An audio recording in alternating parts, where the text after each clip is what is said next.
Classic Offensive, a community mod, should have been released on the 12th of March 2025. However, Valve contacted the team expressing concerns that the mod might not comply with their guidelines and their Steam subscriber agreement. And to see a potential outcome, I've looked around in history to find a similar case with Halo that happened a couple of years back. So I would say let's analyze these two events and see how closely related they are and if we can make an assumption upon that. But before we get into that, don't forget about a giveaway in the description below. And now a quick word from our sponsor. This video is sponsored by SkinBaron, the ultimate marketplace for buying and selling your CS skins. SkinBaron is a German company with an excellent Trustpilot rating, trusted by thousands of players. Save up to 30% compared to the Steam market with over 1 million skins and easy to use filters. Finding your perfect skin is a breeze. They offer multiple payment methods including credit card, Klarna and even more. And if you're selling a skin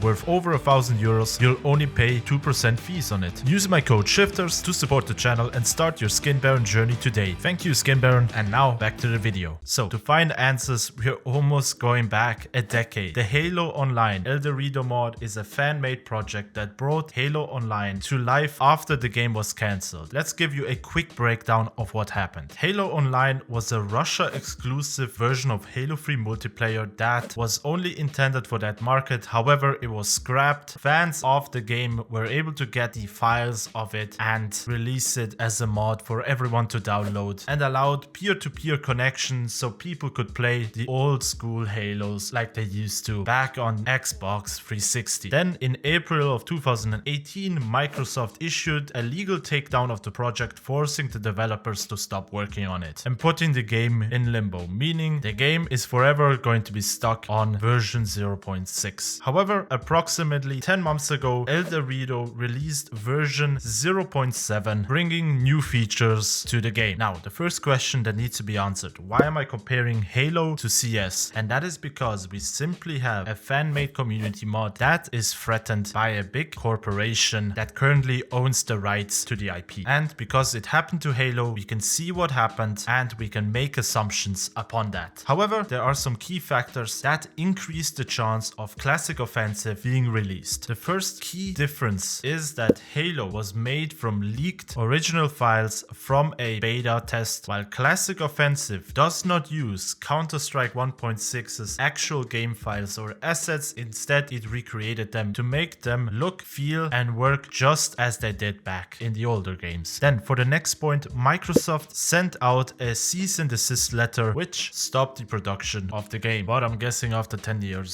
something changed because they were able to release a new update. And here again, a crucial difference: it was only blocked from being published on Steam but not outright banned. And for the last point, Valve's past decisions. When we for example look at Black Mesa, it got a full Steam release, so this could also happen to Classic Offensive. Now let us look at some potential scenarios that could happen. For the first one, they make the necessary changes required by Valve and allow it to be released on Steam, and this would be the most preferred reason for all of us. But because it was already mentioned that sometimes Valve is taking a long time to respond and not being clear when communicating, this could lead to some complications. Then for the next scenario, just like with the Halo mod, it is released as a standalone thing that you can download outside of Valve's ecosystem, making it less accessible to everyone. However, for the people who want to play it, they will have the possibility to play it hopefully with online servers, but at least maybe with peer-to-peer connection. And for the last scenario, which is hopefully not going to happen, which is the permanent shutdown. However, I would say this is the least likely one, since it was clearly stated that they have worked very hard on making the separation between Valve's products and this community product separate. And at the end of the day, Classic Offensive is the passion of the Counter-Strike community. Whether Valve embraces it or shuts it down, it will shape the future of fan-made projects. And for my personal opinion, I would say that it is possible for this game to be released someday, maybe just like with Halo Online, and it most likely won't get shut down because there are crucial differences between the two products that I mentioned that will impact the decision making of Valve. But nevertheless, I hope that it is going to be released on Steam, since at the end of the day it is free marketing for CS, and right now CS is at its highest player count, so bringing back negative press into the game isn't really the best decision in my my opinion. So let me know down below, out of the 3 scenarios I mentioned, which one is the most likely to you? Do you think the comparison with Halo Online was a good one or not? And as always, don't forget about the giveaway in the description below, and don't forget to hit the subscribe button, the like button, and the notification button, and I will see you guys on the next one.